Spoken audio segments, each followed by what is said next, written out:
Hello, everybody. Welcome into the stream. Happy Saturday. Welcome in, everybody who's here early. Let me know how my sound is. And if you like my hot pink nails for the spring.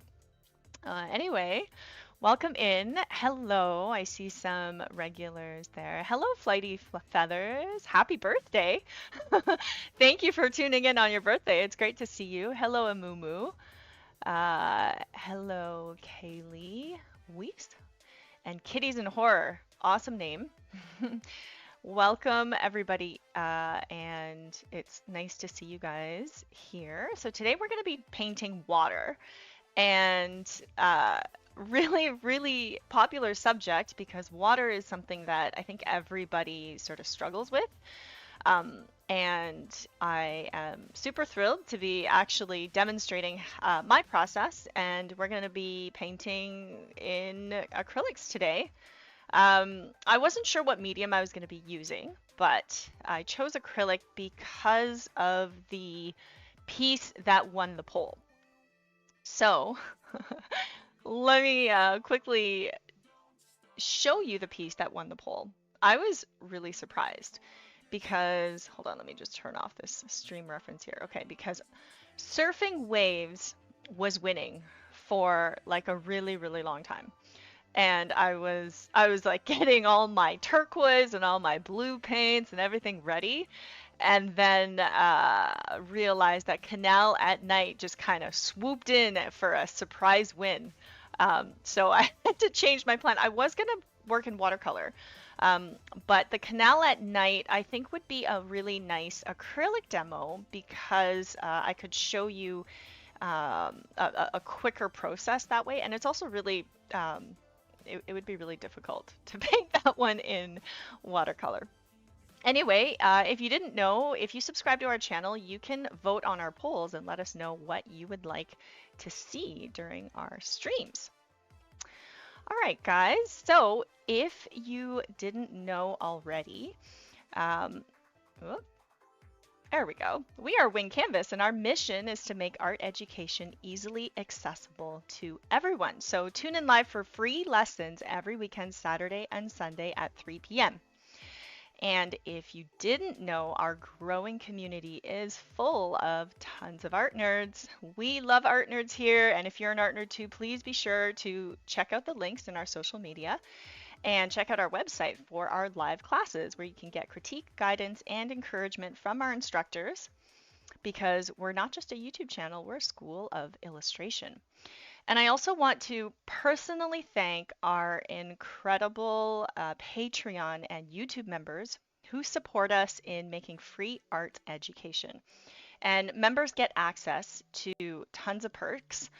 And recently, I want to show you some of our new perks, but members get access to tons of perks like exclusive chats with our creators, weekly live critiques on Discord, class recordings, digital art working files from our streams, and discounts on our live programs, which have a limited amount of spots. So summer's coming up, intensives are coming up. Make sure you grab a spot because there's only 12 available for each program. And if you want to help support the channel or accelerate your learning, consider becoming a member. So I see a couple members here in the chat.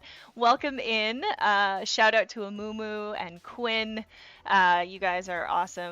We just had a live critique yesterday, and it was really fun to see your artwork.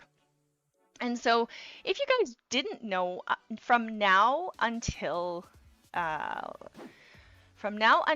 beginning of July, so from now until the beginning of summer, we are giving live critique access, which is normally limited to our VIP and OG Art Nerd members to higher tiers. We're making that available to everyone. So if you become a member, even at the lowest tier, you can have access. You can try out our live critiques from now until the beginning of summer. So these are our wonderful creators. You may recognize them if you tune in every weekend. And our hours. So Jesse, 2 p.m. Eastern time. Iggy is Monday at 8 p.m. Eastern Time. Josh is Saturdays at 10, and I am Fridays at 1 p.m. So every week, one of us will be in the VC on Discord, and we will critique your artwork live. And it's first come, first serve, and we give priority to our uh, OG and VIP art nerds. But everybody is welcome to join and grab a spot. So, all right. I hope to see you guys on the Discord. Okay, so we talked about the poll. We're going to start in a couple minutes, but just want to share our challenge for this month. So it's almost May, and we'll have a new challenge this May, but if you haven't got your submissions in tomorrow, today is like the last day. Well, before Josh's stream, if you can get your artwork in before Josh's stream, you may be able to get a shout out tomorrow at 3 p.m. Eastern Time. This month's art challenge is April showers. We've got a lot of rain. We're based in Ontario, so we've got a lot of rain, just crazy weather as well. So definitely use that as inspiration and show us your April showers themed creations. Now, I want to give a shout out to a couple of amazing submissions this month. And one of them, Artist in Chat, Amumu, Just a Potato Writer. Amumu, one of our wonderful YouTube members, created this work. I know you're only seeing the final artwork, but it was a very, very long process and it's come a long way. And I can't tell you how beautiful this piece is. It's happy. It has a perfect mood. The lighting is great. The colors are wonderful. And I was very happy to be part of it. So great job, Amumu. Shout out to you and nailing the theme for this month. Great work. All right, and our next submission, this one is by Cheesebags. Cheesebags, if you are in the chat, say hello. I thought this piece was really, really nice. I thought it, very triadic color scheme. Those ones are hard to pull off. And the orange is kind of like the outlier color, which really draws my attention in nicely. So really nice work, nice composition, happy design, good angles, just all around nice piece. So great job. Love seeing your artwork, right? It's so happy. Both of these are so happy. And then the third piece I wanted to show today by Droll Fox. I thought this piece was really cool because I think that just the way you're experimenting, bird's eye view angle, one brush, and just simple lines, shapes, composition, very simple, monochromatic palette. And yet I know exactly what it is. It gives me the right feeling. So I think you really nailed this piece, and I want to encourage you to keep experimenting. Yeah, it totally reminds me of like Jesse's new art style too. So if that did inspire you, that's awesome. I want to see more of it. And yeah, shout out to Droll Fox. Great job. All right, guys. So let's get into painting. Just want to catch up with you guys, just catch up on the chat and see what everybody's saying. But let's get into our workspace here. All right. So I got a bunch of assorted brushes here, and let me know in the chat what you will be using today. Yeah, thank you for all the compliments on this this bright orange. I do really like the bright orange colors. I don't know why. It gives my my hand like a nice tanned look, even though I'm not tanned at all. But there's some color theory for you, right? Like if you have nail colors that are brighter than your skin tone, you look nice and tanned. And if it's darker, the reverse happens. So yeah, color theory is funny. It's kind of like everything is relative. How am I? I'm good. Thank you. How are you, Kaylee? I am feeling really good. Didn't get much sleep last night, but I got a nice nap in before this stream. And Flighty Feathers, I hope you have some plans to celebrate your birthday. Quinn voted for the canal. Nice. I'm glad. I'm glad. The canal, I mean, I liked all of them. I was prepared to paint anything, so I'm really glad that you won with your vote. Thank you for voting for your favorite because that one did sneak up on us. All right. So hopefully I can finish this painting in an hour and a half. So wish me luck, guys. Let me show you the reference picture that I will be painting. Here we go. So this piece was actually a photo from one of my trips to China, actually. So I didn't know this, but like China has all these canal communities that are ancient and they are absolutely beautiful. This piece, this picture here is actually of a place in China called Suzhou. It's actually very close to Shanghai, and it has these canals, kind of like Venice, right? And you know, there's usually boats on the canals and, you know, marketplaces, and it's just such a beautiful place at night, and I thought it would make a really, really nice painting. So that's the source of inspiration. I'm gonna go over acrylic techniques, but you could actually paint this in any medium that you want. I would say acrylic is probably the easiest. I tend to choose the easiest one just so more people can join in.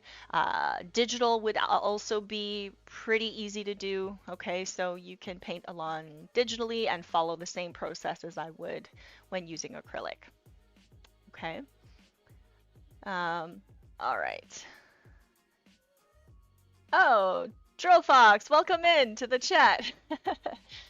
All right. So brushes.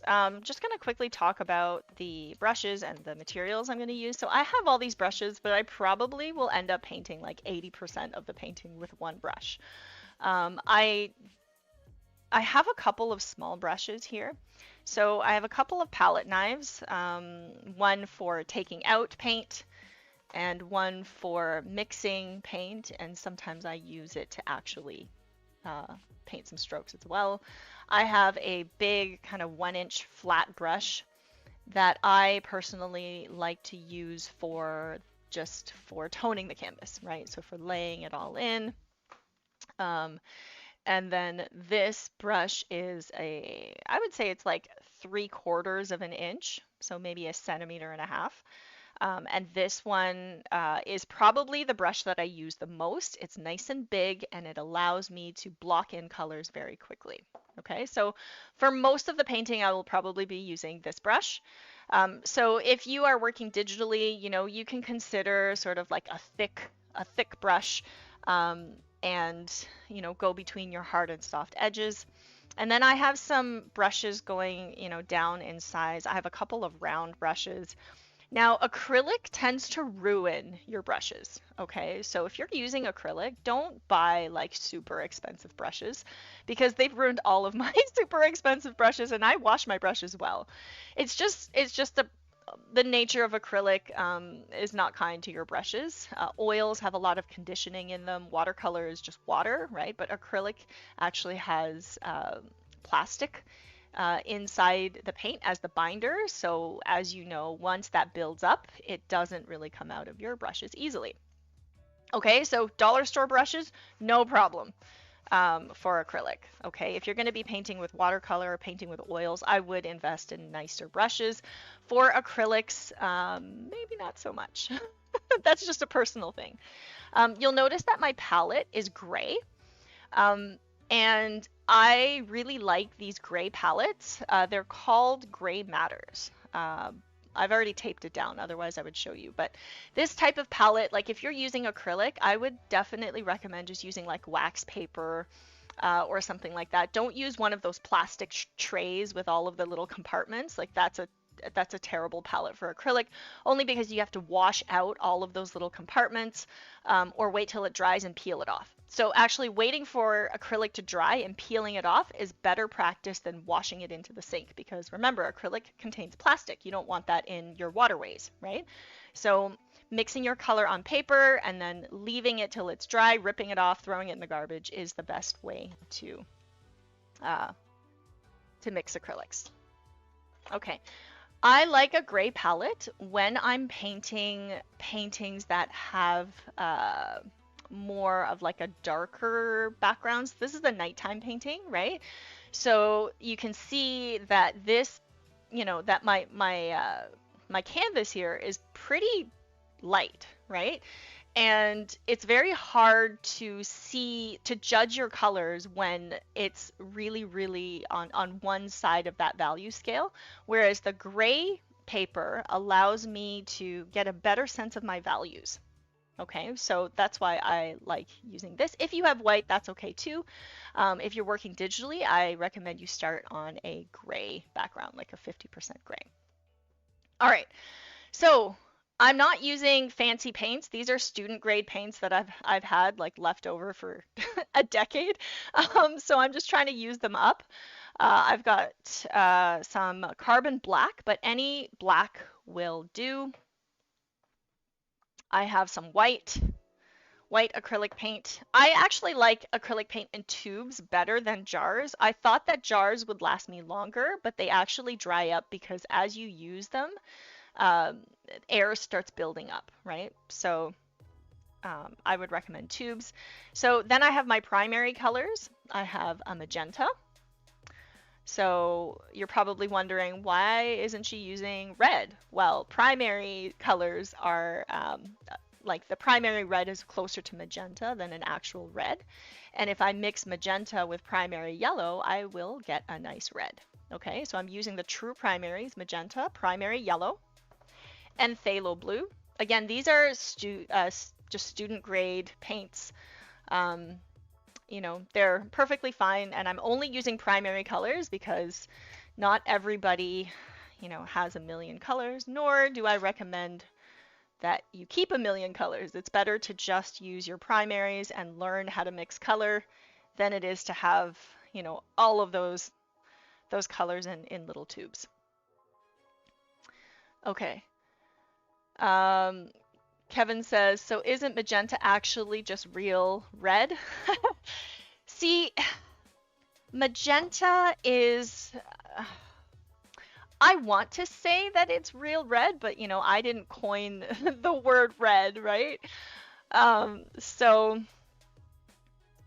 technically magenta isn't red. Magenta is magenta. It's just that throughout elementary school and high school, all of our teachers teach us that red is a primary color.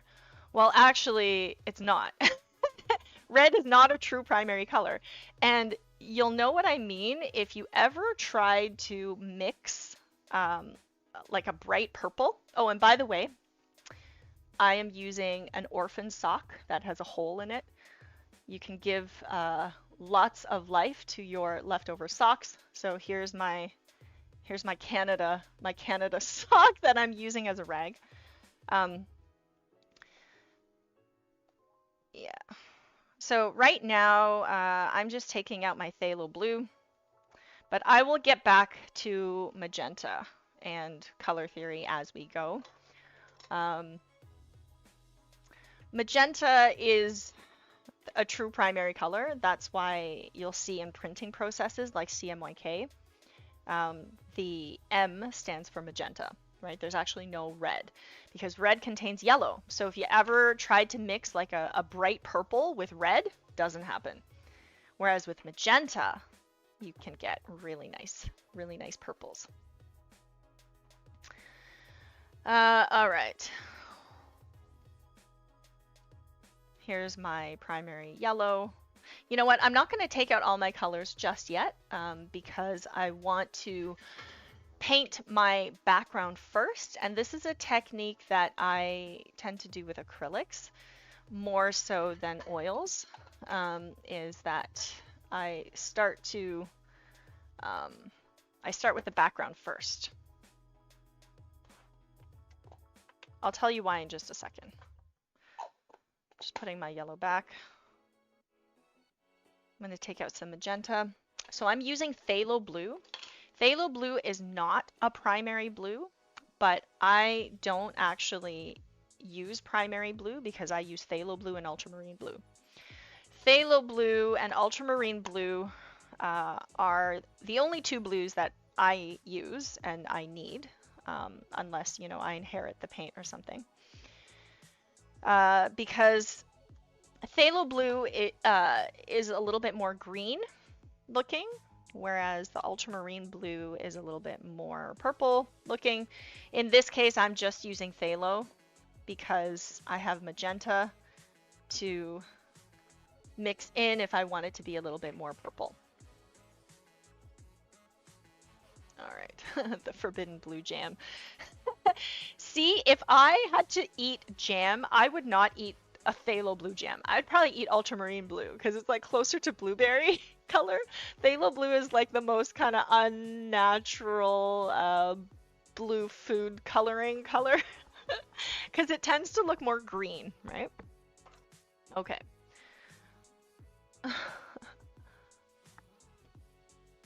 All hail the orphan socks. I know, right? I have given new purpose to my socks. Okay, so I also have a bucket of water. It's just not on camera, but I thought I would show you what I'm doing off camera. So another tip for you is when you're painting with acrylics, right? Try not to add too much water in your paint unless you know, you're trying to do like a wash or you're trying to do something more of like a watercolor technique, or you're trying to glaze or something like that. And before you put your brushes in your water, wipe the color off with a rag. Now, that prevents your water from getting really, really mucky, you know? So it gives your water more of an extended life. Okay, so the first thing I'm going to do is mix the background color of the piece, and I'm going to paint my entire canvas in. Okay, I'm going to paint it all in with this blue. And when you do that, right, what you're actually doing is you are building in a base color. So you'll notice if I add magenta to this blue, it's going to look a little bit more like ultramarine, but slightly more desaturated, right? So you don't have to use phthalo blue. You can use primary blue. In this case, actually, primary blue might have worked a little bit better, but like I said, I only use ultramarine blue and phthalo blue. So got to use what you have. Don't let the lack of materials stop you from creating, okay? Because the best pieces are made with limited colors and limited supplies. I was actually, Quinn, you and I were joking around about this because I said you can use whatever you have, even if you're finger painting on like a really bad digital app. Or drawing with crayons, you know, it's better than not doing anything and just saying, oh, I'll do it later. Oh, I'll do it later. So you kind of have to be a bit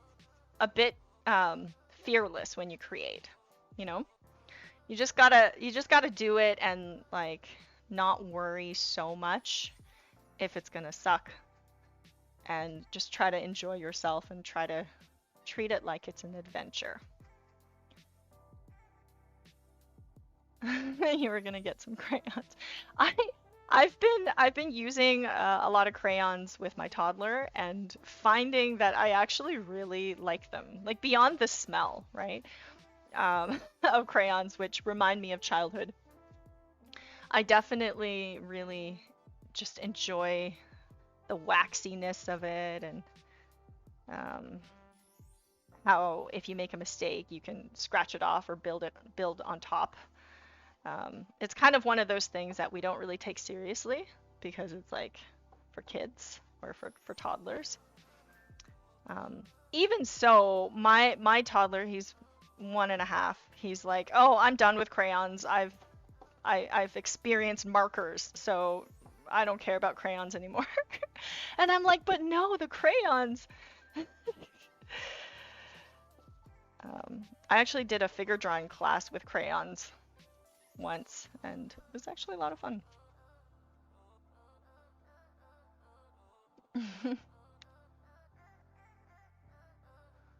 Yeah, melted crayon crafts are really fun too.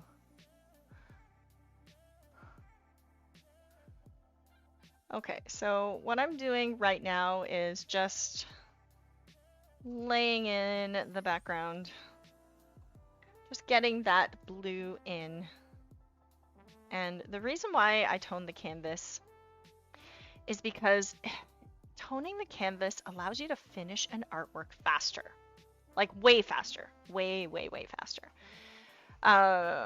If you've never painted an acrylic before, and most people do this, including myself, if you've never painted in acrylic before, I would assume that you might take a blank canvas, draw a picture on it, and then start adding color, right? Let me know if you would do that. Like if you've never painted before, you would start with a white canvas, do a pencil drawing, and then fill in that drawing. That's probably how you would think the process works, right? And actually that's not good. That's not how you're supposed to start a painting. In the academic sense, right? In like the traditional, like if you learn academic painting or classical painting, usually you would start with an underpainting or a toned canvas. I do know a lot of successful artists who start with white and kind of fill it in. You know, a lot of self-taught artists do that as well, but I just find that starting with a base color that's close to the actual composition saves me a ton of time. So I always will start on a color because it allows me to finish my painting like in half the time. So right now I'm just painting the edges of my canvas, and once I let it dry, I'm gonna start to talk a little bit about just a little bit of theory and tips on how you can improve your water painting and drawing, if you're drawing along with me.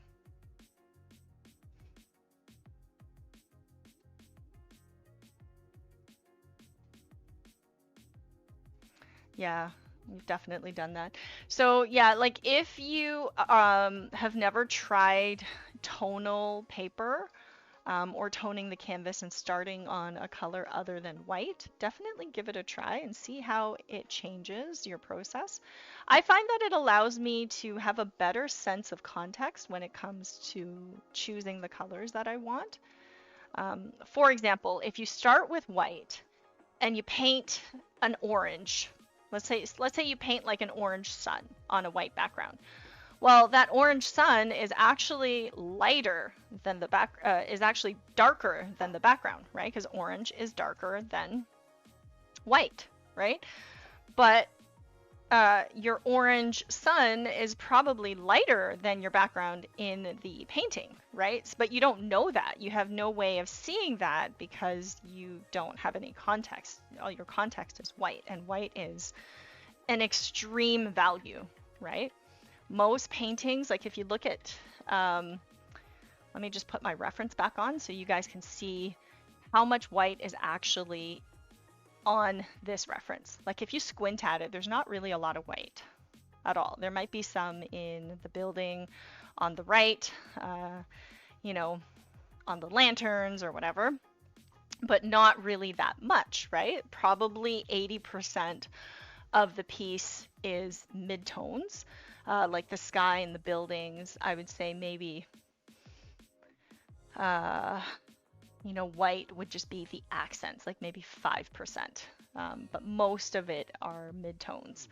So you can think about it like that. Like, don't try to complicate things. Try to simplify your values and think about value design in that sense. Droll Fox says, does acrylic dry lighter or darker than when applied? Not really. That's why I like acrylic. Like gouache tends to do that, and I get really frustrated with gouache. I'm actually going to let this dry and set this aside. I'm just going to set my painting aside, and I'm just going to let it dry for a little bit, but I'm going to share with you some tips for drawing water or painting water. Let me just open up my sketchbook here.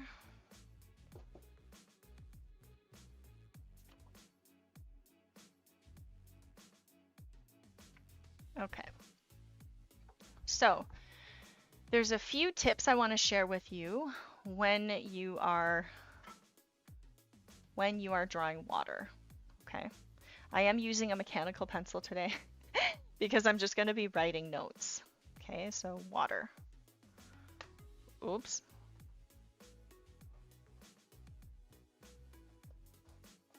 So some tips I'm going to share with you. When you are painting water or drawing water, there are a few things to keep in mind.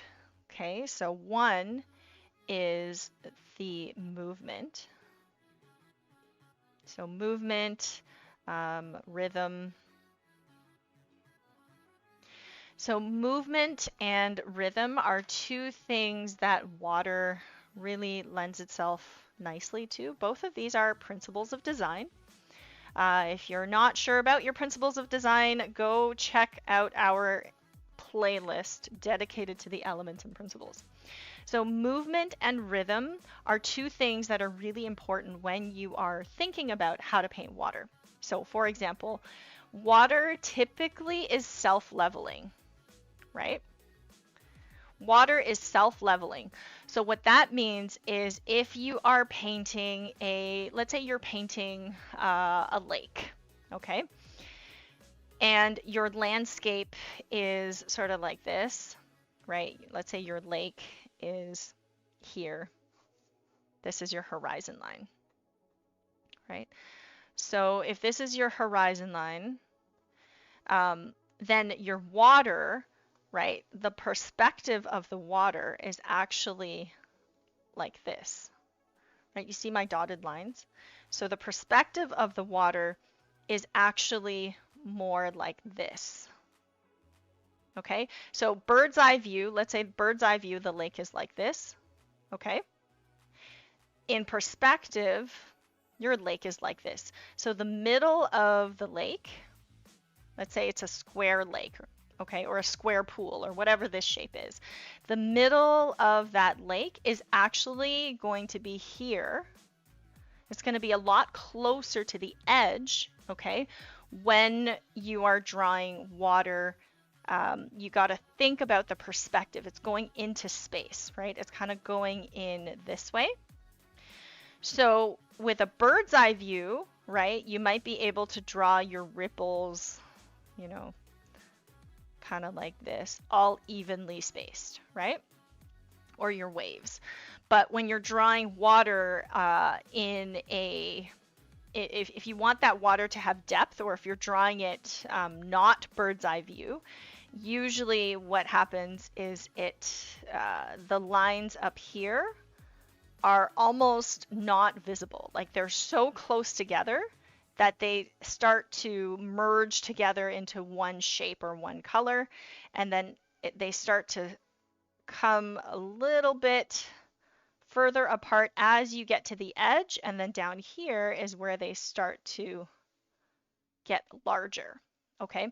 So what that means is I see a lot of people like put a lot of detail here, put a lot of like texture and a lot of lines, right, near the horizon line, but really water,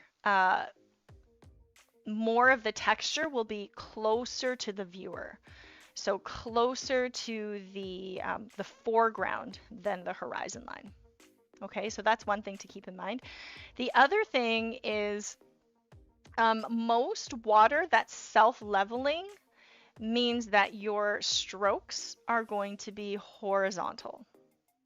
Okay, so you're painting, painting, painting. I see some people painting water, and then they're like, paint one stroke, and then oh, I'm gonna do this, and then oh, I'm gonna do this, and then you know, and then their strokes tend to get really messy and don't really follow the rhythm or the leveling of the water. And water is self-leveling, so you know, if there's a boat driving towards you, right? If there's a boat driving towards you or away from you, it will cause disturbances in the water, but generally speaking, your strokes are going to be horizontal. Let's say you are drawing water that's kind of coming out of a beaker or a glass, right? So let's say this is over full and then you have some water coming down. So this is kind of like a waterfall, right?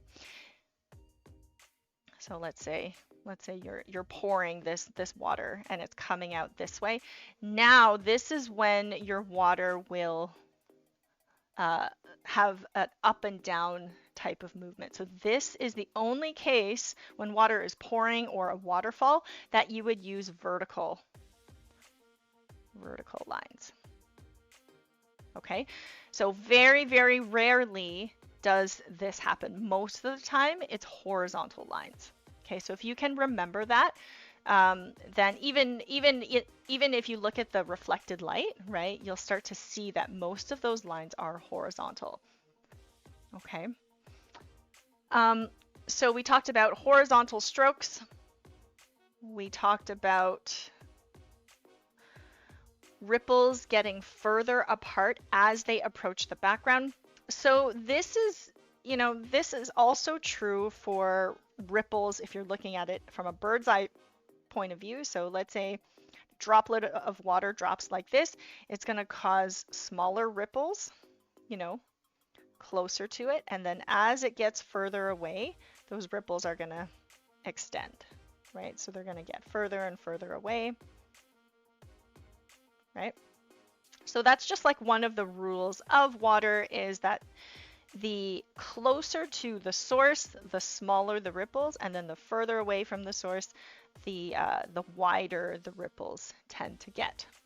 Okay. So the ripples go farther apart. Glad I'm using a mechanical pencil today because my lead is breaking all over the place. Ripples go further apart as they move away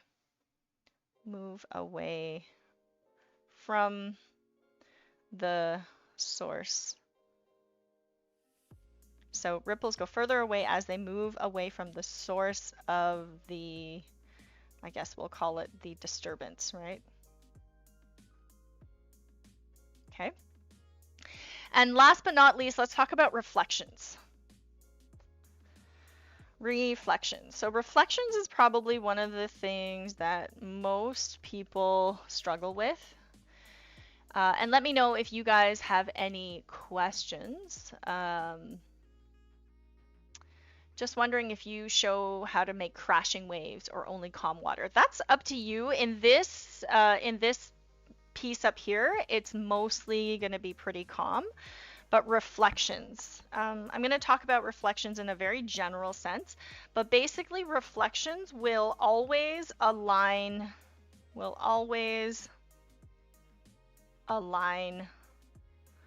with the objects causing them. Okay. So this is like super obvious, but I can't tell you how many times I've seen people like paint in reflections And then I'm like, wait, the reflections don't match what's on top. Right? It's like so obvious, but sometimes it happens. You're not paying attention. So let's say you have like a tree up here, right? Then the reflections of the tree, right? I'm just going to draw a dotted line. So the reflections of the tree are going to match what is on top. What's on the bottom is going to match what's on top. And then the disturbances, would be something like that. Okay.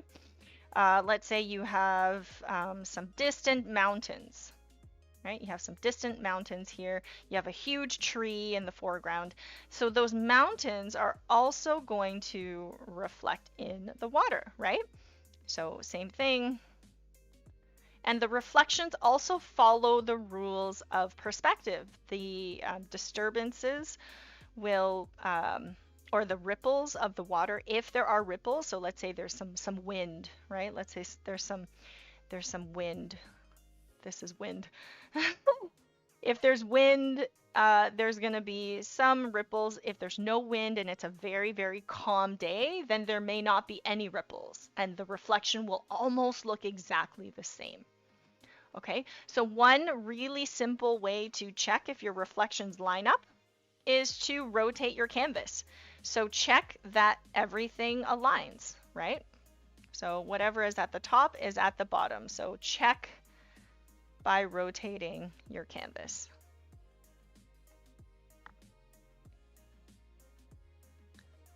Okay, so those are some really, really very simple rules. So hopefully they will help you think about water and consider what you do or what you've done before that didn't work. All right. Hopefully my canvas is dry now. Yeah, it's dry. See, that's what I love about acrylic, is that it just like dries so quickly. It's great. Okay, so now that I have a blue sky, I'm gonna share a quick tip for drawing on a canvas like this. So if you've already toned the canvas, don't worry, you don't need to draw on it with pencil. You can use chalk. So for example, this is just like teacher's chalk, like very simple chalk, but any kind of chalk works.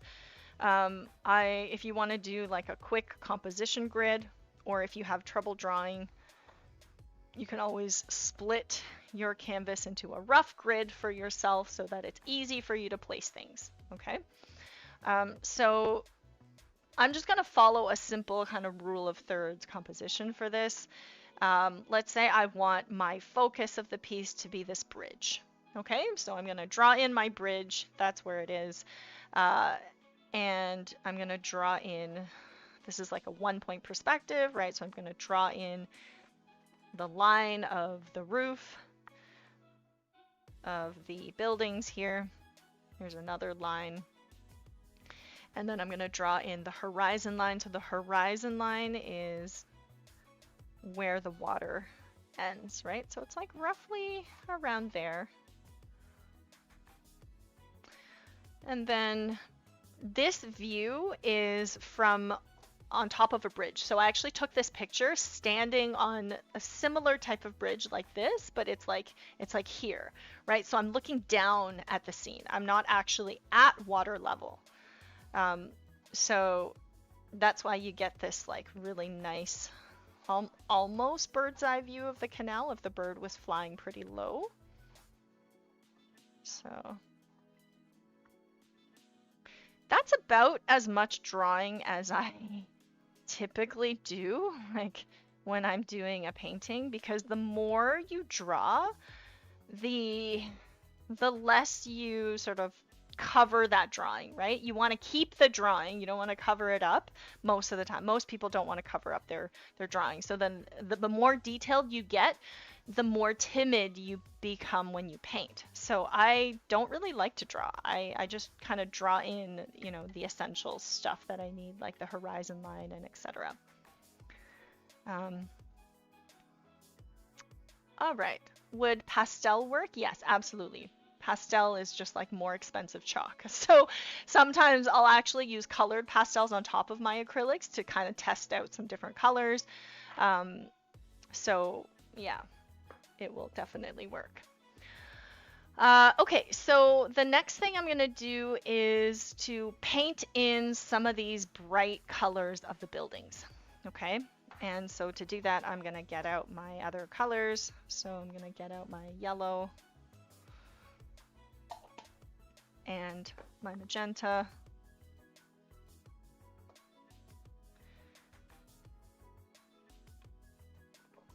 Oh my goodness, it's like 10 to 4. I gotta get going.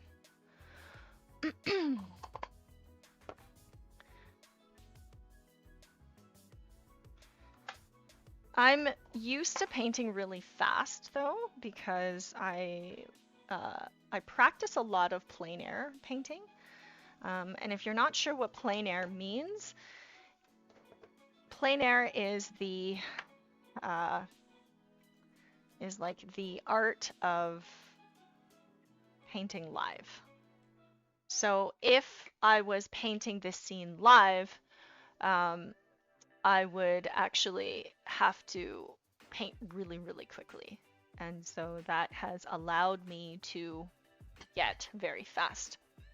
So I don't want to put my reference picture up in the corner because I'd rather you guys see my palette.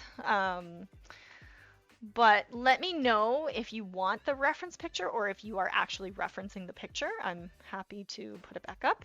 Okay, just let me know in the chat. All right. So I'm going to be using my big brush here, and what I'm doing right now is just figuring out the values of all of the buildings that I want to put on my piece. And unfortunately, if you're painting a different color on top of a dark color, right? If that paint is transparent at all, you're not going to see it. So I recommend mixing white into your colors so that it has more opacity. Okay. So really what I'm doing is I'm just kind of laying in some of these colors. And I really like, do you see how there's like some dry brush happening here? See how the blue is kind of peeking through, right? I like that. I'm going to keep that as texture for my buildings. And you'll notice that I'm kind of mimicking the perspective of these houses.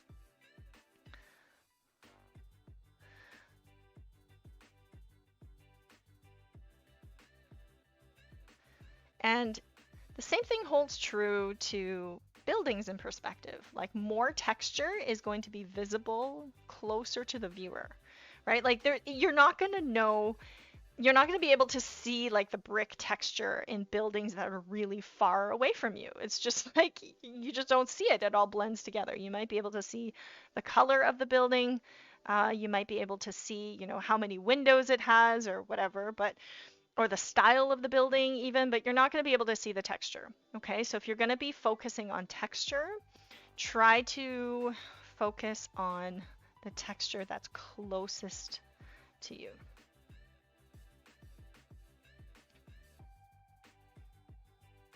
All right, so I'm not going to go into too much detail here with the houses because I really want to focus on the water. So I'm just trying to get this in as quickly as I can. I do need to paint in the houses though, because if I don't, then I don't know where my reflections are going to go, right? So I have to plan it out beforehand. So a lot of these buildings are nice and lit up with pretty lights, which makes the mood of the piece really lovely as well.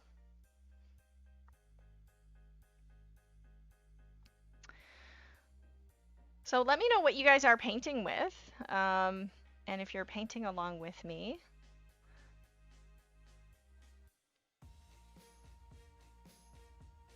I will get started on the water soon. I'm just kind of trying my best to lay in some of these colors, and you'll see me blending with these primary colors. You know, like the magenta and the blue makes this nice dark purple color. The only thing that I would recommend if you are planning to use primaries is to get a brown, because it's just kind of a pain to mix brown. You know, like it's doable, definitely doable. It's just kind of a pain. So I'm not using brown, but it is something that I would take out if I wasn't limiting my palette.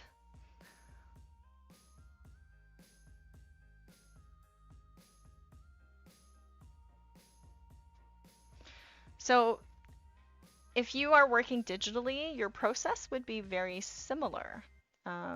Probably, like if I was working digitally, I would probably start with my flats as well. So almost the same process. I would start with a general background color, and then I would put in, you know, my flat solid colors, maybe add some gradients.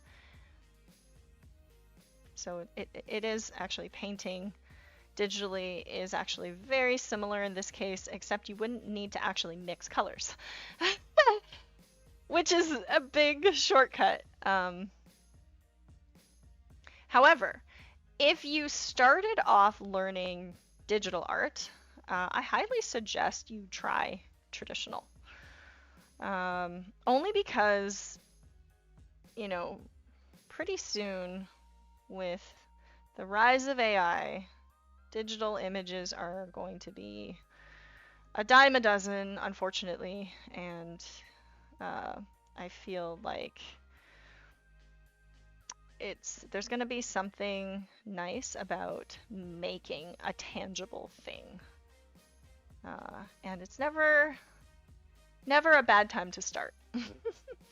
That stroke was totally by mistake, but I'm gonna leave it because sometimes happy accidents are nice, like Bob Ross used to say. Floppy Cat says, I don't have the setup for painting with you, but I'm doing digital. That's cool. Paint, like I said, paint with whatever you have. That is totally fine with me.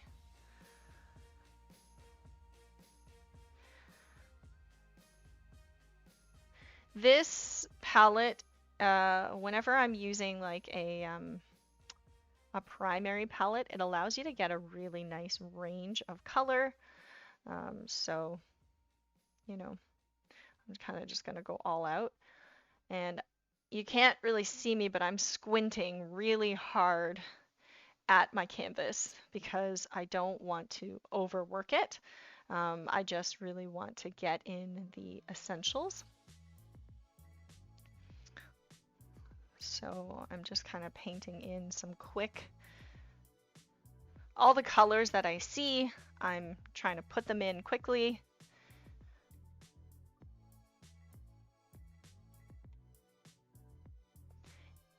And not worry so much about what I'm painting and kind of focus on like colors, shapes, and values, right? If you focus on your elements of art, shape, color, value, those three things, the what doesn't matter, right? If you turn your, like a lot of people tell me, oh my gosh, Faye, I can't paint water. And I'm like, can you paint shapes? They're like, yeah. I'm like, okay, can you paint a color? Like if I told you, can you paint like yellows and blues and such? They're like, yeah. I was like, okay, then you can paint water. They're like, wait, what? And I say, you're getting stuck on the what. You're getting stuck on like, oh, I'm painting water. Your brain says, I can't paint water. Faye, I can't paint water. I've never had success with painting water, so I can't paint water. And I'm like, well, don't think of it as painting water. Think of it as other things, right? Color, values, and lines.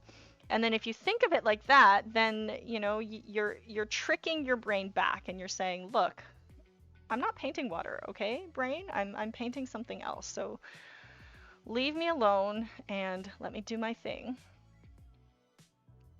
And you'll have a lot more success that way.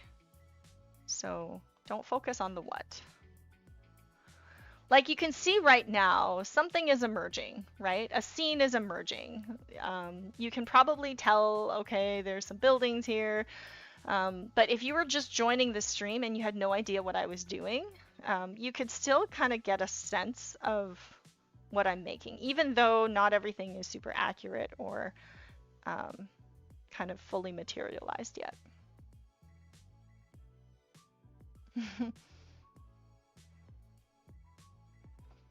Okay. So I got in some of the color. You'll notice that the blue starts to harmonize everything. Like if I didn't have the blue underneath these buildings, there would be white patches, right? And that doesn't look nice. So the blue at least it kind of helps it look finished somewhat. Now I'm taking out some black and I'm just gonna put it up here in this corner. I like to keep my black really far away from all my other colors because it's so strong.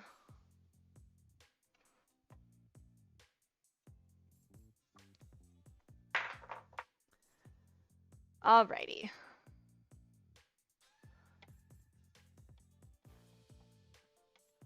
Amumu says, I want to try acrylics, even bought some paint, but it dries too fast. So there are mediums that you can use with acrylic. Acrylic has a really wide range of mediums that you can use to change the properties of those mediums. So for example, there's some stuff called retarder, called acrylic retarder. And what that does is it slows down the drying time of your acrylic.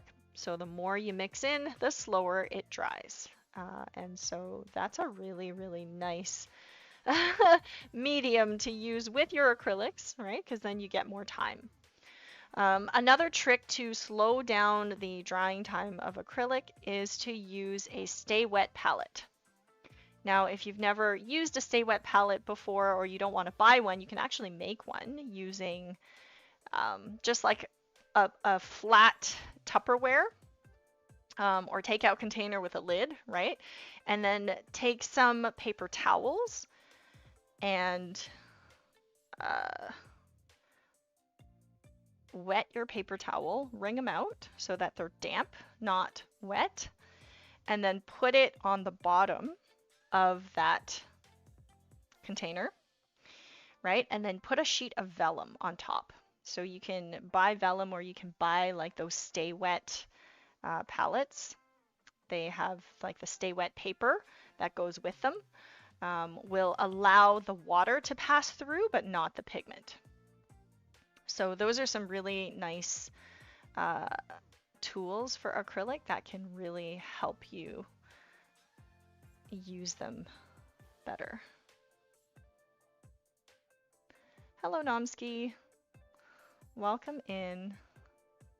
If you are here and this is your first stream or you're just kind of lurking, say hi. Let me know that you're here in the chat and if you have any questions. Okay, so now what I'm doing is I'm just putting in some of those darks. So I want to really just focus on my values here. Yeah, vellum is great because it's not just like nice to draw on. Some people like the translucency of it, but it makes a really nice stay wet paper. And if you use a stay wet palette, your acrylics can stay wet for weeks. Yeah, you heard me right, weeks. They do tend to get a little moldy though, right? Just like if you kept anything wet for 3 weeks, it would start to get a little moldy. So it's not perfect. It's not a perfect solution, and acrylic is not meant to be kept that long anyway, but it's really helpful for rendering in acrylic, or if you're doing like an illustration. When I was illustrating things for magazines and things like that, I would use a Stay Wet palette because I would have to render. And as you know, rendering in acrylic without without helping it stay wet is like really hard. It's next to impossible. So currently what I'm doing is I'm just focusing on values. So I'm putting in like roughly, the dark lines that I see for the top of the roof, and some of the windows of the buildings, just very, very roughly. Like I'm not trying to get all the details. I'm just trying to paint in. I'm just trying to focus on the mood, right? The mood, the palette, the texture, that kind of stuff. Putting in some windows. So you can see I'm painting most of this painting with one big brush. And even with the windows, like I'm going to make them a little bit bigger, right? Trying to follow my perspective lines.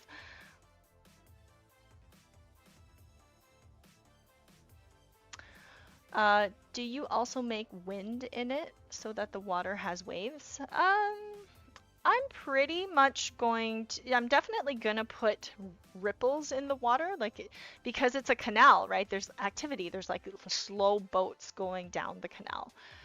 So it's not gonna have there's no motorboat waves or ripples, like there's nobody, water skiing or doing any kind of stuff that you would do in the summer on a lake in Canada, right? It's more of the the quaint kind of nightlife. It's very European feeling. I mean, this is Asia, but it's kind of a lot calmer than, I don't think it's gonna be that windy.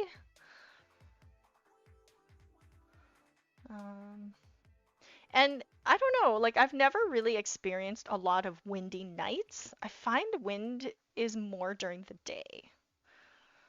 I don't know if there's any science that backs that up. I don't really know, but I've just noticed that wind is usually during the day and not as much during the nighttime. I could be wrong though. That could just be me not experiencing that.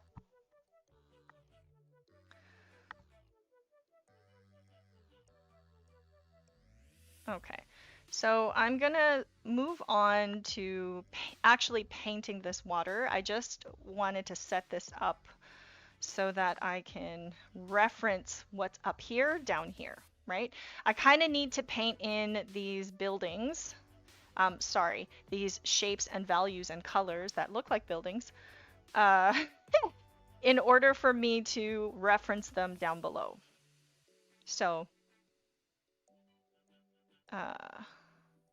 it all kind of works together. Okay.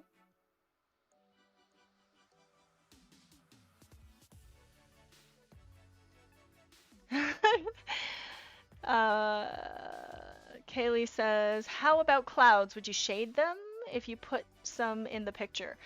I probably won't put clouds in this picture, but yes, I would shade them. I would definitely shade them in the sense that if you're painting clouds, at nighttime though, the clouds wouldn't really have a lot of shading because there's not a lot of sun, right? There's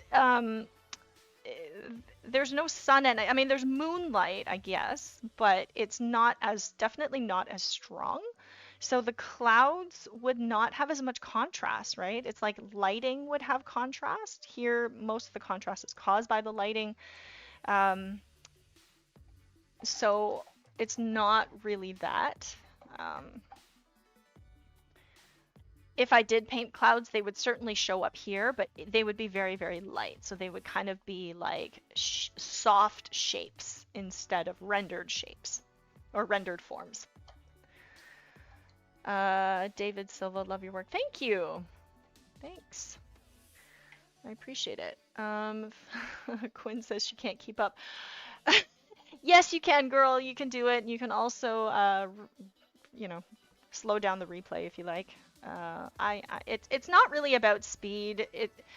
You can do a lot of things with actual brushes that I find you can't do with digital, and same thing goes for digital, right? I would be a lot slower if I was painting digitally because I'm just not as, I just don't work in digitally or digital mediums as much.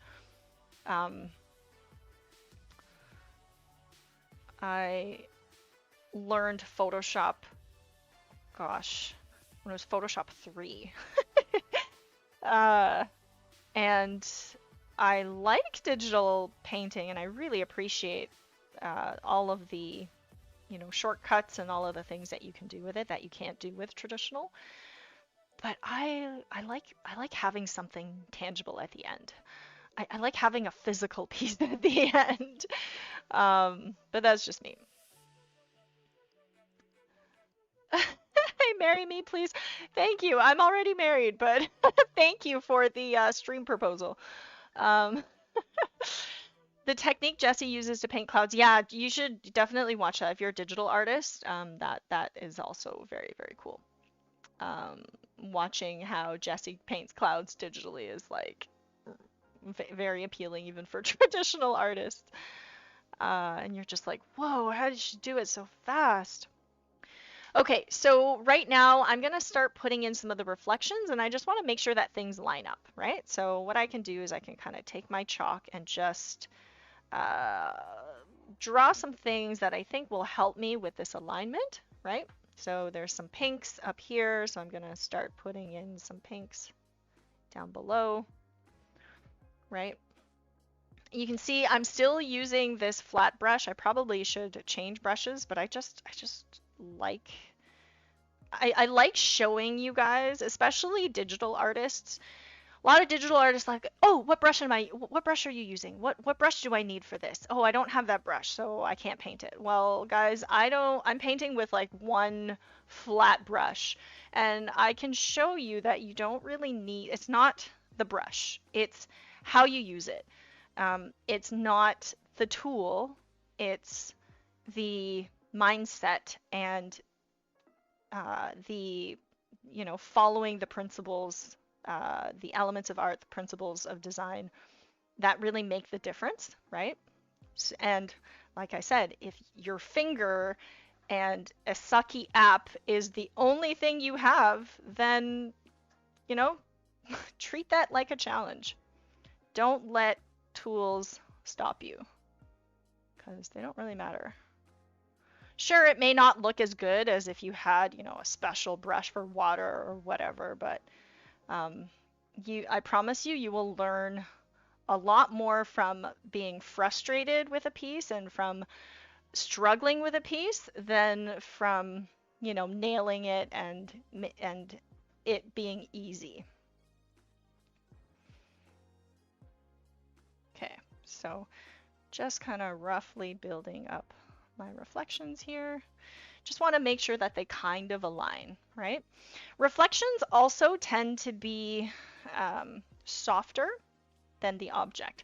So even if you're painting like a crystal clear lake with no disturbances on a perfectly sunny day with no wind, and the reflections almost look exactly the same as the subject that is causing the reflections, those reflections will still be a tiny bit blurrier, just a tiny, tiny bit. Okay. So if you're, you know, working digitally, you could realistically just like copy the top, flip it, transform it, and like add a little bit of a blur to it, right? All right.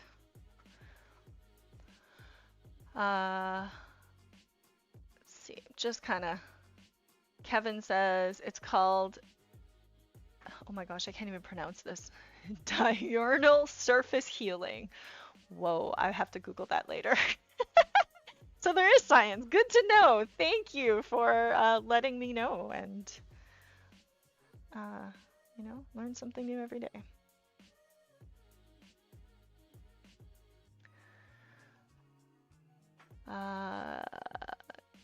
Kaylee says, the picture looks really good. I like to draw sunset with mountains and trees. Oh, I do a ton of those. Those are very popular subject matter. If I have time at the end, I will show you some pieces that I've done in classes and some of my personal work because I paint a lot of water. I decided actually back in, when was it, 2011? I quit my job in advertising. I loved the job and the company and everything, but I wanted to travel. One of the dreams that I had was to travel and paint and just be able to create, have the freedom to create and explore new places.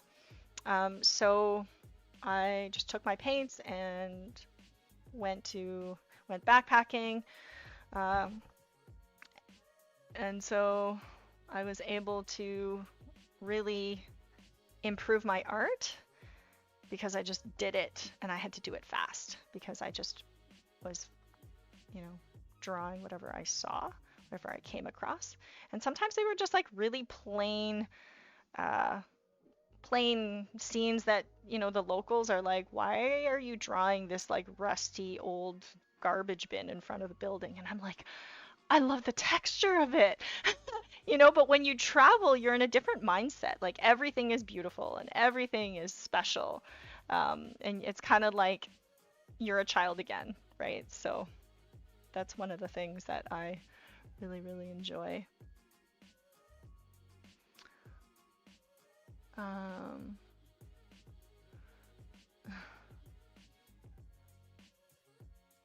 If you added fish in the pond, how would you shave them in? Again, I wouldn't think of them as fish. I would think of them as moving shapes, and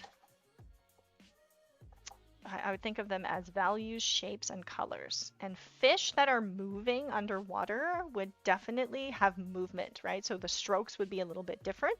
So I talked about water having more horizontal strokes, but if I was painting fish, I would probably, add different strokes, especially fish that are closer to the surface of the water. I would, they would be a little bit more in focus. The lines would actually follow the movement, and etc. I actually was gonna put like a koi pond in the poll, but I felt like a landscape would be a little bit better for this exercise. Okay, so for the chalk, what I like about it is you can just take some water and just remove it. It'll come right off.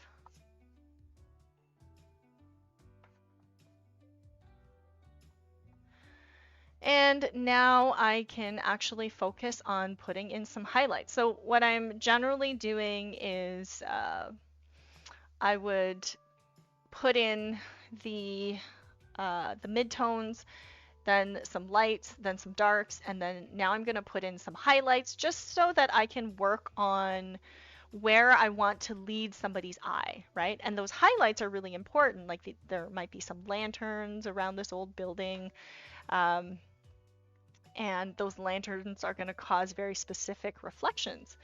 So those are the things I want to focus on. If you're painting lights, let's say you're painting lanterns, right? And there's a glow around those lanterns. Typically speaking, I would mix a red. So I'm mixing a red now. I'm mixing a red with magenta and yellow. Okay. So here's my red. It's kind of a little bit more coral looking, but I would just kind of put in those shapes. Here are lanterns. I'm going to put them here. So some of the ones are kind of disappearing into the pink, but then I'm going to take this white color and I'm going to lighten up the middle of them. So just kind of putting those in.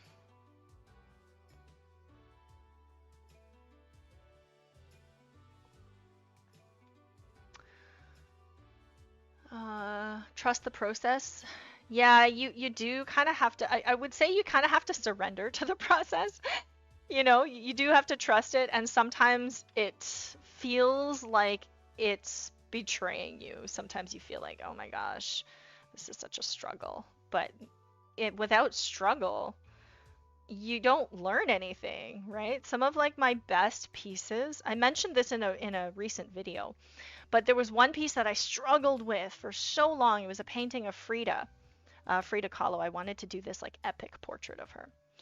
And I started the painting, oh gosh, I can't even remember what year I started it, but I finished it 4 years later. It took me 4 years to figure out what I wanted to do with it because I got stuck and frustrated. So I shelved it. I was like, okay, I'm going to finish this another time. um, and then when I ended up finishing it, I got a really profound. I actually had a good idea to start with. I wanted to paint an upside down face portrait, which means like the picture could be exhibited right side up or upside down, and the upside down would be Frida's husband Diego's face, and so the painting could be could have multiple orientations. So I already had a good idea. I was just struggling with the execution of it, and yeah, it took me 4 years to figure it out, you know. So sometimes it's not instant, and sometimes it takes a long time, but it's worth it. And that piece was definitely one of my favorite creations. It's a very, very different, a very unique, surreal type of portrait. Thanks, Quinn. Yeah, that is the piece I was talking about. And if you know, if you're patient and you trust the process, you'll figure it out. Okay, so there are some lanterns that that go around the building, but they're not straight up and down.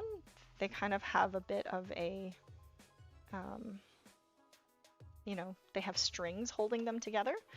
So let me show you one trick though. If you have a goopy brush, let's just let that camera focus for a second. If you look at this goopy brush, come on, camera, focus.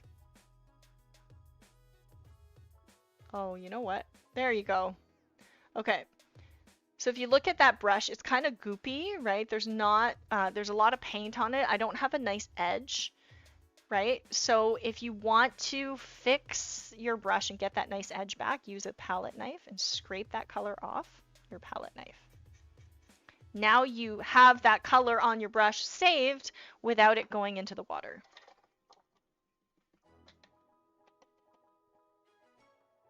Okay, Lisa, can I ask you something? Yeah, sure, ask away. I want to find my drawing style, but I don't find it. Then I saw a person that said you find your drawing style by searching for it. What should I do? Kevin says, yeah, just keep creating and it'll emerge. So let me talk about style for a second. I think definitely, like, if you're an illustrator, if you're marketing yourself as an illustrator, style is really important. Like my department, I remember having a conversation with my department chair when I went to Art Center in the U.S. It's in California, and when I struggled with style because all of my all of my professors were like, oh yeah, you need a style, you need to market yourself with one style, whatever. And I saw like all of my classmates kind of figured out their style or had a style, and I didn't. And I was like, what do I do? Like I was panicking, I was close to graduating, and I didn't have a style. And my department chair was like, Faye, you're more of an idea person. I was like, what does that mean? What does that mean? She's like, well, you can consider being an art director. I was like, what's that? Like, what the heck is an art director? And so I Googled it and I'm like, huh, okay. So an art director is, works with art, like different artists, and different creatives to, you know, direct a project and make a vision for something materialize. I was like, that's cool. Like that sounds like that's something that I would really like to do. And so I worked in advertising for probably 10 years of my life. And I loved it. I got to work in different styles. So if you have trouble finding a style, or you find that you get bored of a certain style, or like you don't want to commit to a style for the rest of your life, you don't have to. Who says you need to? Styles can evolve. Your style can evolve. You can just say, hey, I don't feel like doing that anymore, right? Or Jessie in a recent video, which we're working on, it actually will premiere on Tuesday. But she says in the video that she had a style for her comic, Say Hello Grayson, and then she figured out that it was really hard, and she was getting burnt out on using that style for every single page. Like she was like, this, I should have chose a simpler style. Like why did I choose something so difficult?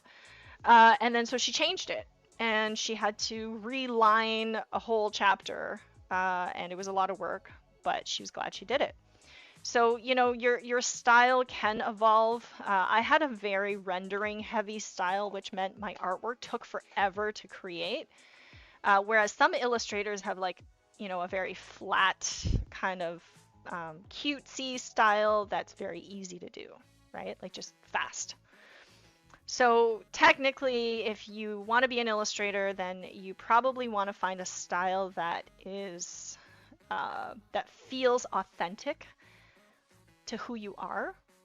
You know, don't just copy somebody else's style, or you know, you should study other people's styles, study what you like about other people's styles, but definitely choose one that feels authentic to you.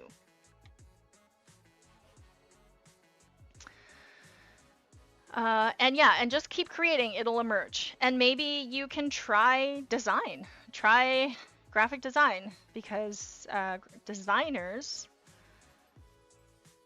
don't, like, to be a good designer, you don't have a style. Your style follows, form follows function, right? Your style depends on what you're working on. So for example, if you are designing a website for a aromatherapy candle company, okay, it's probably not going to feel the same as if you were doing a design or a logo for a fast food company, right? Imagine like a Baconator ad, like a Wendy's, like heart attack burger, okay?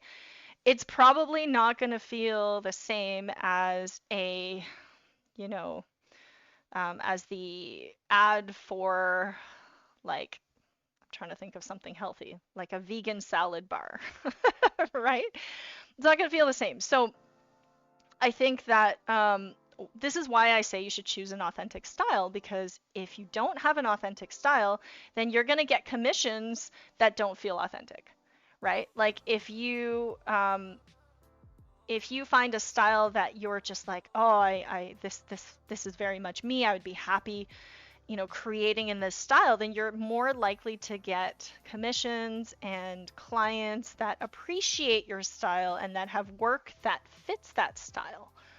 So in that sense, you're being true to yourself because you're going to get better work. So hopefully that helps.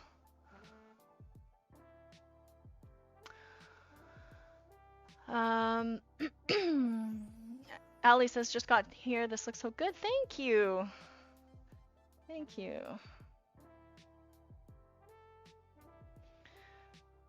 All right.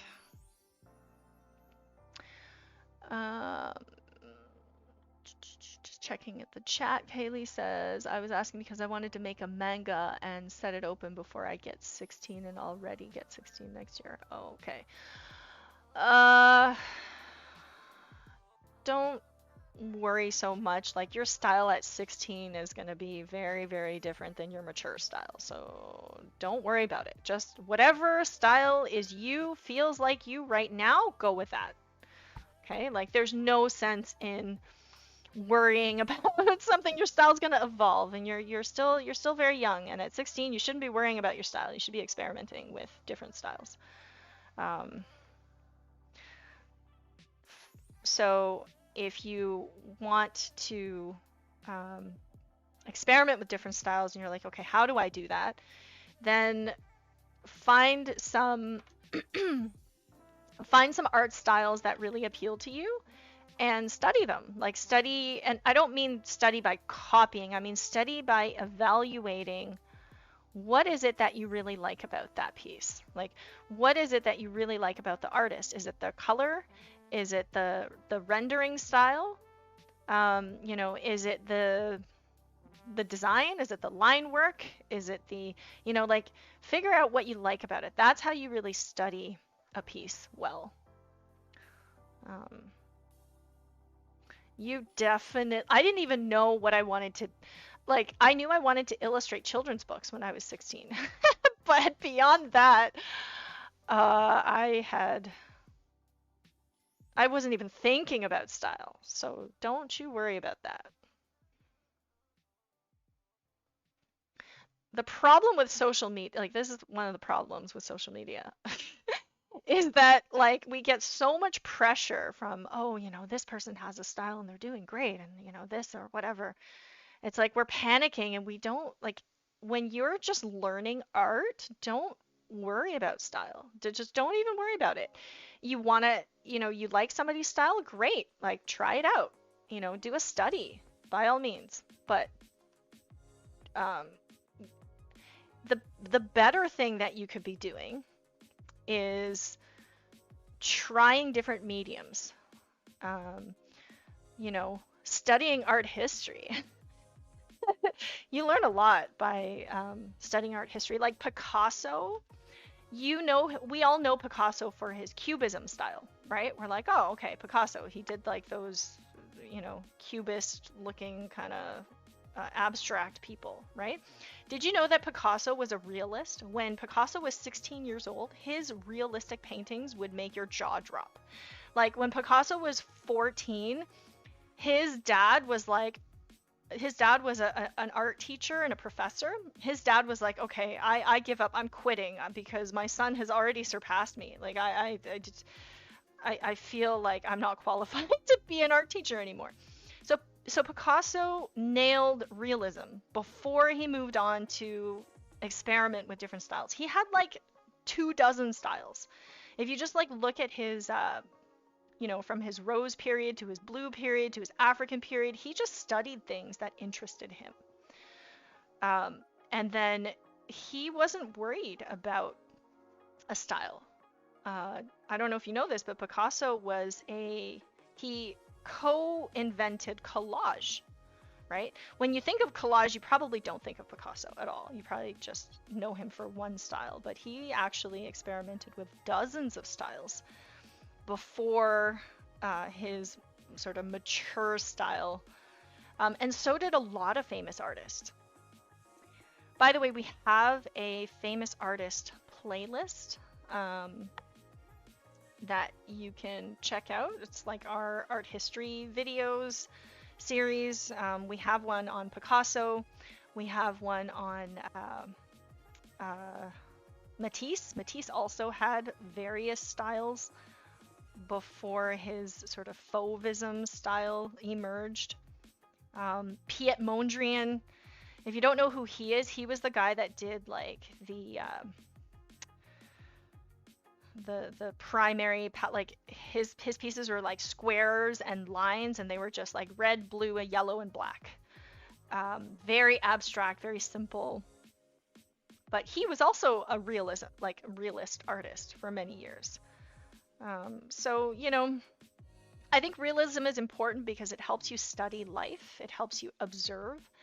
But then, you can kind of take it, let it take you to wherever or whatever feels authentic, whatever feels like you. So it's a journey of self-discovery. So you should be enjoying it and not worrying about it.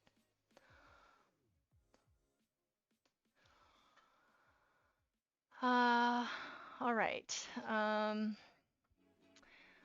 Just catching up on the chat. How long will the stream be going on? Another half hour, hopefully. I'm not sure if I'm going to be able to finish, but it's going to be finished when it's 5 o'clock.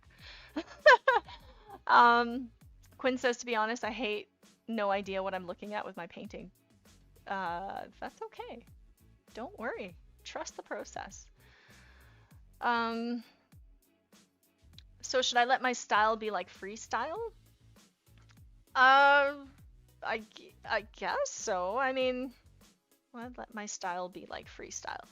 I wouldn't let your style limit your exploration, because then you're really limiting what you are trying out.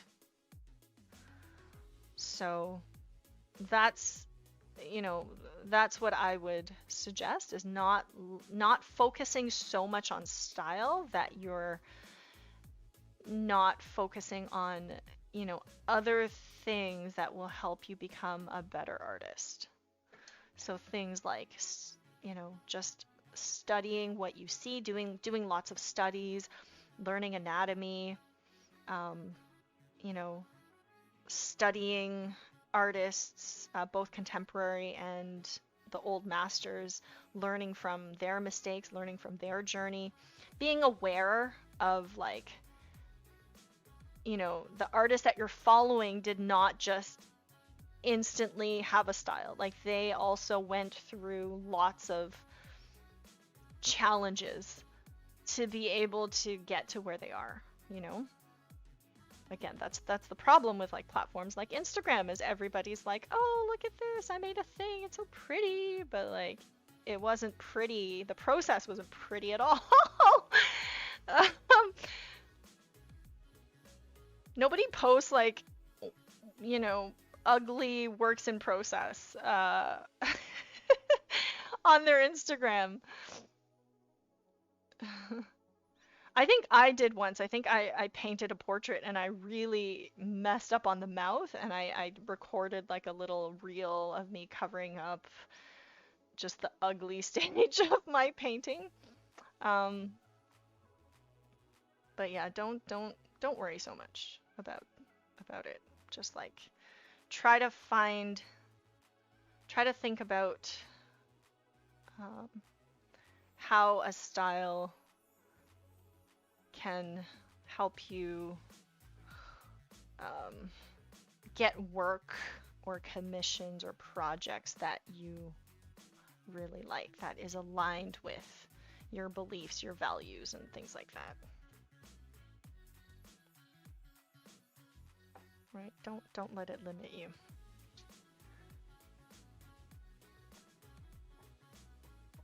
Okay.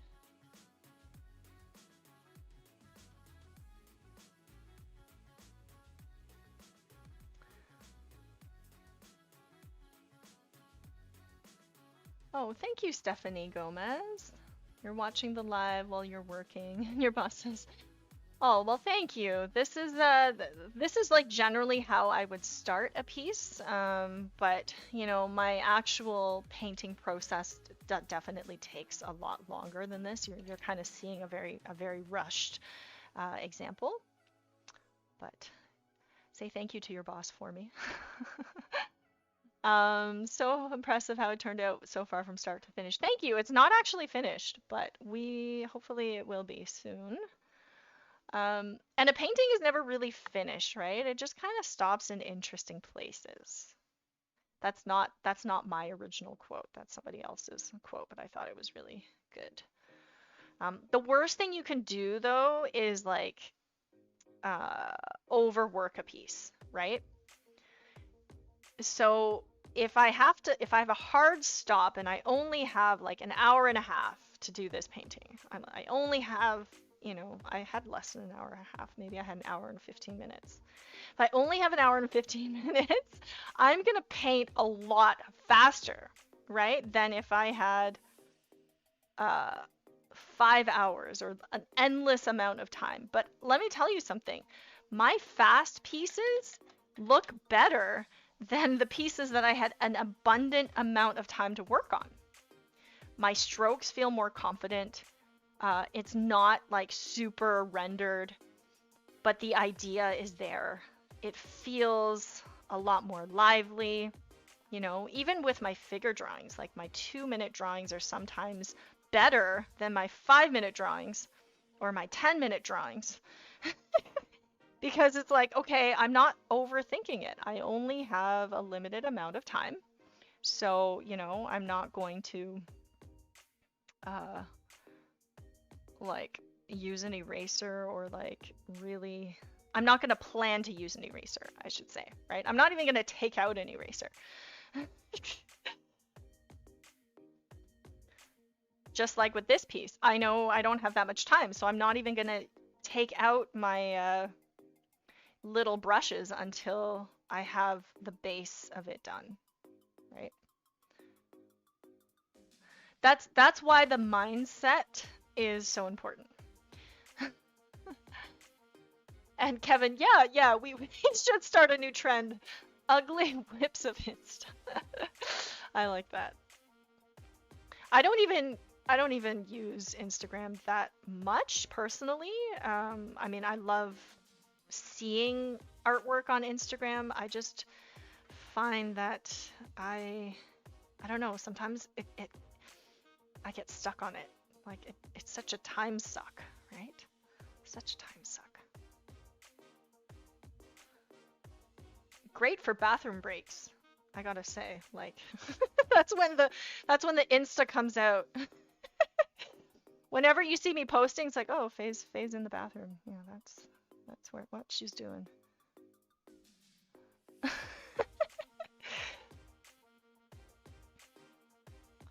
Okay. So there are some reflected lights back here in the water that's kind of reflected from the bridge. You'll kind of see, it's interesting, right? Because the bridge is not actually reflecting that arc because there's movement in the water. So, you know, interestingly enough, the reflections are vertical. And I wouldn't know this unless I'm painting from a reference. And this is why I definitely, like, almost for every single critique where someone's like, oh, I'm stuck, I don't know what to do, I'm really having trouble with this perspective, or, you know, insert subject matter, I'm really having trouble with this. And I'm like, have you looked at a reference? And they're like, no, I wanted to paint it from my head. And I'm like, look, you're not going to get a hero cookie, okay, from painting it from your head. Like, the struggle is self-inflicted there. Just because you're using a reference doesn't mean you have to follow that reference exactly. It just means that you have something to observe, okay? So, all artists and good artists use reference. It doesn't mean, it's not cheating, it's not anything to be ashamed of, it's something to be proud of because you're studying. What you are doing when you're using a reference is you're studying, okay? You are studying a subject. So just keep that in mind.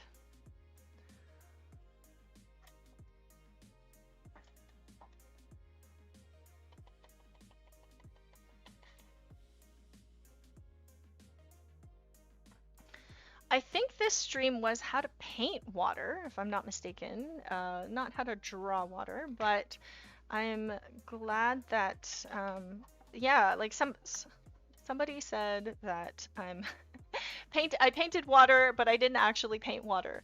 I'm not actually happy with the water yet. Like, I'm happier with this side. This side's a little bit clunky just because I haven't really figured out what's going on here. Like, there's not really a lot of detail. Right? So what I need to do is paint in some details that are not details. Paint in details that are not details. Okay, I'll show you how. I'll show you how I do that. There is, like, in the reference picture, I'm just gonna put the reference picture up for those of you who haven't seen it yet. There's my reference picture. Okay. You'll notice that my reference picture has a lot more saturation, and that's because I had to mix white in the colors so that I would be even able to paint them on top of the blue. Okay, so that's why all my colors look a little bit less saturated. So now what I can do is I can do some glazing with pure color on top of this to make it more saturated. And then you can see this area here, right? There's people, there's some stuff going on, there's some texture, like I don't know what's going on. There's some gates or whatever. So it's not important what is here, it's just important that there is activity here, okay? So I'm not gonna zoom into my reference and be like, what is that? Is that a person? What's the person doing? It doesn't matter. It doesn't matter. This is not the focus of the piece. This is the focus of the piece, right? It doesn't matter what's going on here. All I need to do is just put some more activity, put some more stuff in here. So I'll show you how I do that. Okay, so I'm gonna paint like a little guy.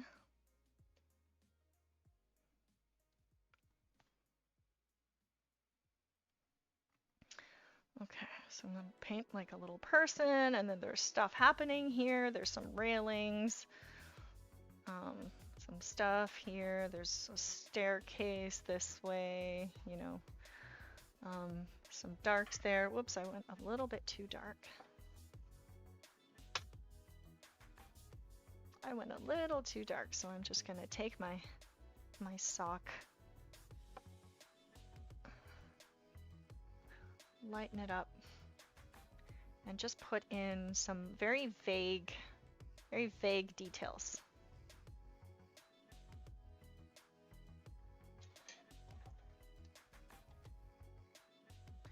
So what's really missing is the bottom of these houses. It's like a little bit darker, and I didn't have that in, so the buildings didn't feel quite anchored as they do like on that side. So putting in a little bit of that anchoring. And now what I'm going to do is a little bit of glazing. So what glazing means is taking a pure color like this yellow that does not have any white in it, okay? And I'm just going to put it on top of some of the areas that I want to brighten up.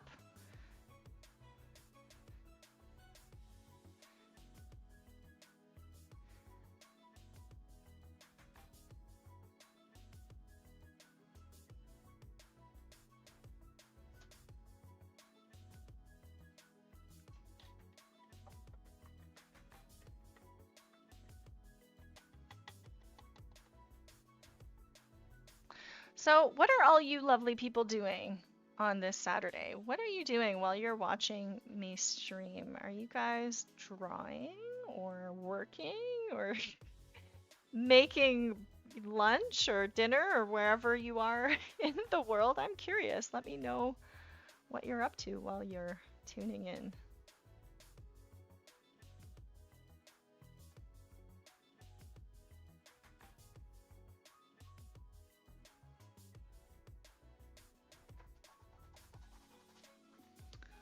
Quinn says, okay, it's slowly coming along. Good. It will. It will surprise you. You just have to stop, like, stressing about it, I think. I think collectively, like, artists just tend to be really hard on ourselves, right? We tend to be really tough on ourselves. Evie, our other mod, is like, she's also really tough on herself. Like, she did this piece that she posted to the server, and I was like, wow, that looks so good. And she's like, oh, I should have done this, or I should have done that. And I'm like, oh, I know, I'm like that too, right? When you're in it, and you're just like, oh, it looks so ugly, or whatever it is. But you shouldn't be hard on yourself. Like, you should just, you know, be happy that you, even though being hard on yourself is absolutely normal, and it's almost like all artists or art nerds struggle with that, right? I think that's even written in our Art Nerd manifestos, that like we are always so hard on ourselves, and that makes you better, but it can also cause, like, it can also be limiting, right? So you got to be careful. being hard on yourself or having ambition is a great thing. But when it starts to kind of affect your mental or your outlook, then it can actually be very limiting. For example, oh, I've never painted with acrylics before. This first one is going to be terrible. Probably, right? But you would probably do a little bit better if you told yourself, I've never painted with acrylics before, but I'm so excited to try it. And whatever happens, hey, at least I tried it, you know? Like that mentality is better because then you're open to failure, right? And you don't respond to failure in the same kind of negative way. You're just like, oh, okay, well, that didn't work out. Next time I'll try something else. I know it's easier said than done. So it's something I definitely struggle with as well.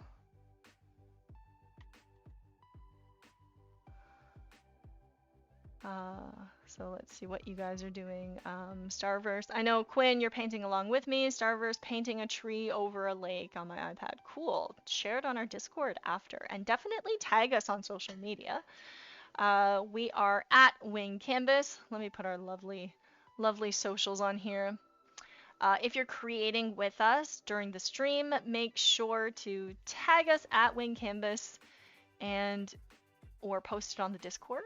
And we would love to feature your work. We love featuring work from our students, members, and fans. And yeah, if you've gotten value so far from the stream, please make sure to drop a like. That helps us out a lot. And if you sub, you can also vote in our polls and stay tuned with all the things that, that we're doing in our community. All right.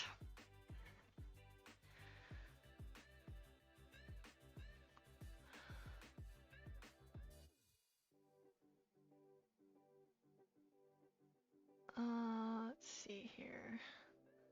Kaylee, I'm in bed and listen closely while notating the tips you're giving. That's cool. You're in bed. Oh, bed sounds nice. I didn't get enough sleep last night. So I'm looking forward. After the Leafs game.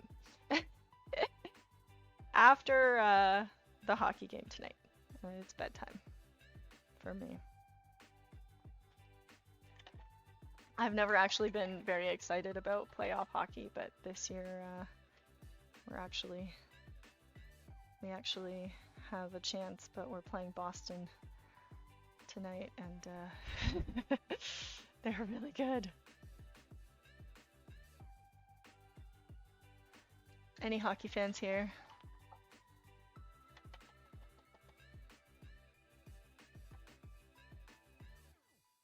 Oh, Quinn, I'm glad you're happy with it. See, it took a while. But I'm glad. Sometimes things just take a little bit to materialize, and that's okay. All right, so you'll notice that I'm putting in some details back here. The details back here are going to be, they have to be a lot more like visually tasty, okay? Like you got to put the tasty bits where you want the viewer to look. Okay, so again, you don't want to put too much detail, like too much texture in the distance, right? But you want to put in the details back here are just going to be smaller. They're going to be more condensed.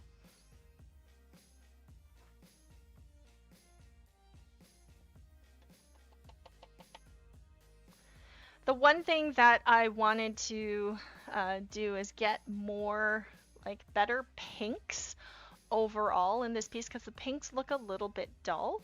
And again, that's because I added white to the color, and white almost always dulls colors. It almost always will dull your color. So what I'm doing now is I'm just taking the pure magenta and I'm going to be dry brushing it on top of my piece to just bring back some of that luminosity. This is called glazing.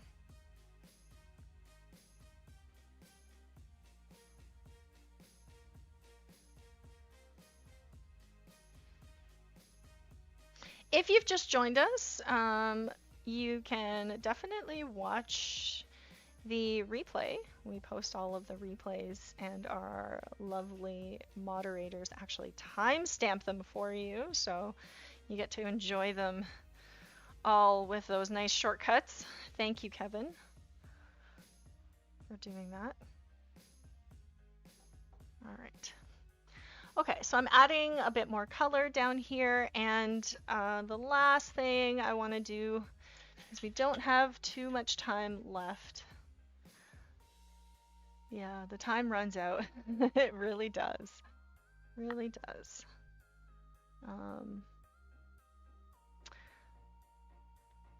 When you don't have that much time left, you really have to choose, like, what is the most important thing? What do I like? What do I want to focus? I only have 8 minutes left.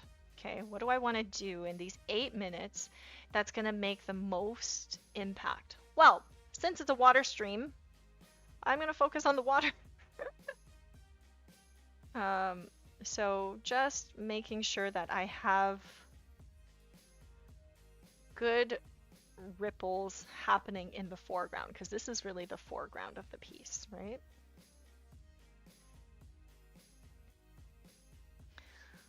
So starting to put in some more details. And I'm kind of unfocusing my eyes a little bit. Try this with me. Just look at something. Could be anything in the distance, in your room, anything at your hand. Okay, look at your hand. It's easy. Look at your hand, and I just want you to like slightly cross your eyes. So I'm crossing my eyes a little bit. See how you're kind of seeing double, right? If you learn how to like just slightly cross your eyes, then you're not going to see double, but you're going to see the object kind of blurry, right? You can also squint. Squinting does the same thing. I find that I can squint with my eyes fully open, and by sort of unfocusing my eyes a little bit, right? So it's almost like you're crossing your eyes, but just a little bit. And then when you do that, you're no longer focused on the details. You're kind of focusing on the big picture. And I find that's really, really helpful. Different artists have different techniques for this. Like I saw one YouTuber who's like, oh, I just take my images and blur them.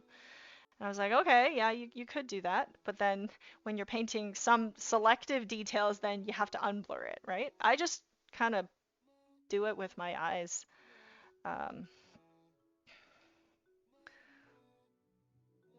But anyway, let me know if that works for you.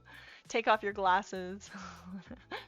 The clouds, I will plan, you know what, we will plan a cloud, like a traditional cloud painting stream one day.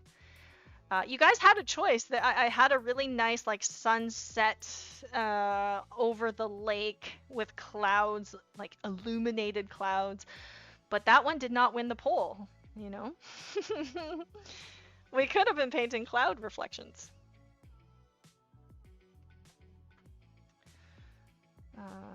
But if you join my mentorship, you get to request the demos that you see me make, and you don't have to compete in a poll.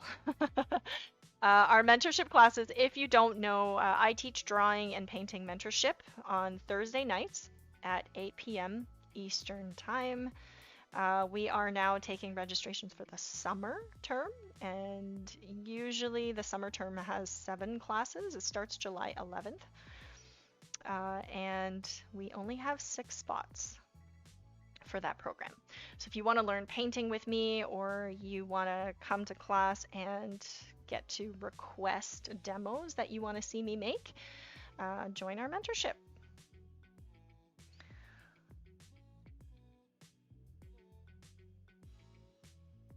I love my mentorship class because it's, you know, we really work on some cool projects. We talk about lots of techniques and contemporary art. We even talk about careers and like how to make websites and like you name it. Anything that you want to talk about, my students will let me know and we'll kind of discuss it together. So right now, I think next week we're going to be painting water as well together, but we're going to be painting probably a waterfall or water with more movement.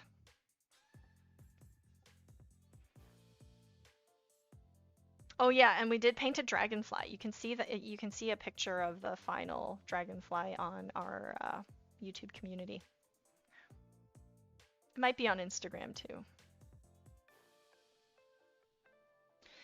All right, so oh, I feel like I've been painting for a long time now, but it's only been like just over an hour.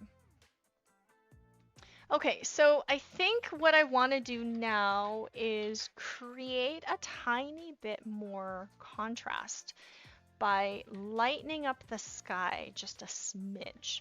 Now, I don't know if you know this, but if you look, if you live in the country, okay, if you live in the country, then you'll notice that the sky gets really, really, really dark at night. But if you live in a city, there's a lot of light pollution in the city, okay?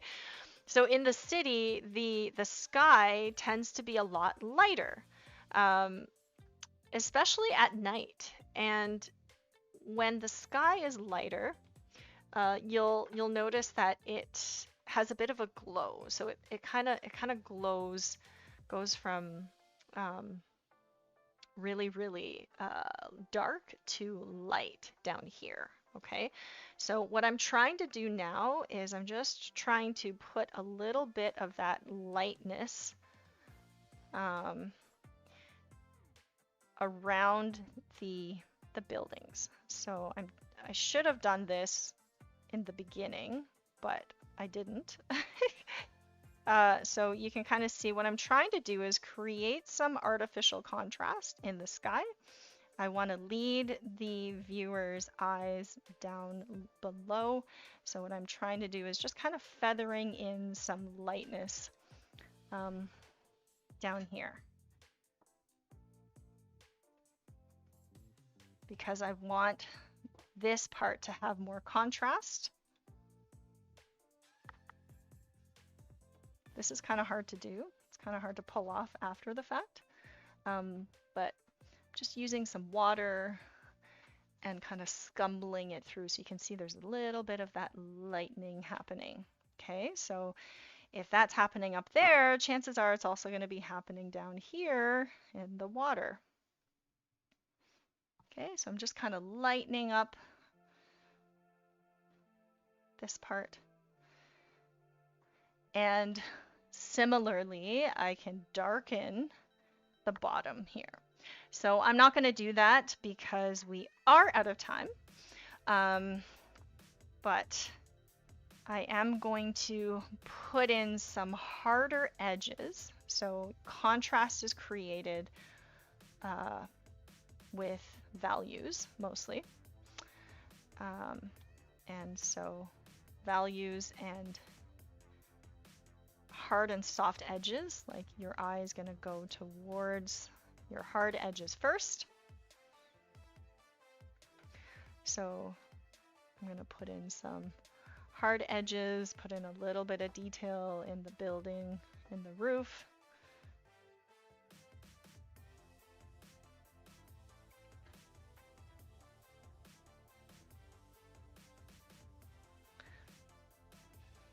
And so I will be posting the final piece in the Discord. So if you aren't on our Discord, join us there. We have great conversations and a lot of genuine art nerds there helping each other in our journey. We are all figuring it out together, and it's a great community. It's my favorite social media platform by far.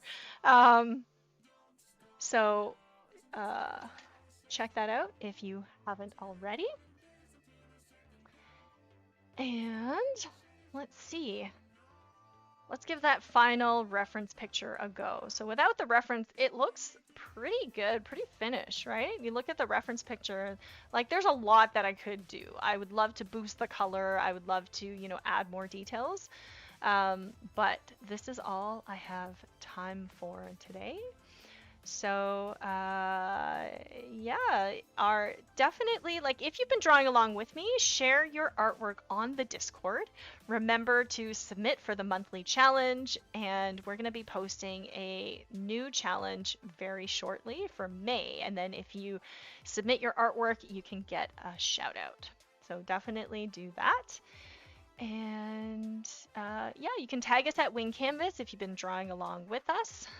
We're very active on YouTube and Discord and Instagram, but you can find us on Facebook as well.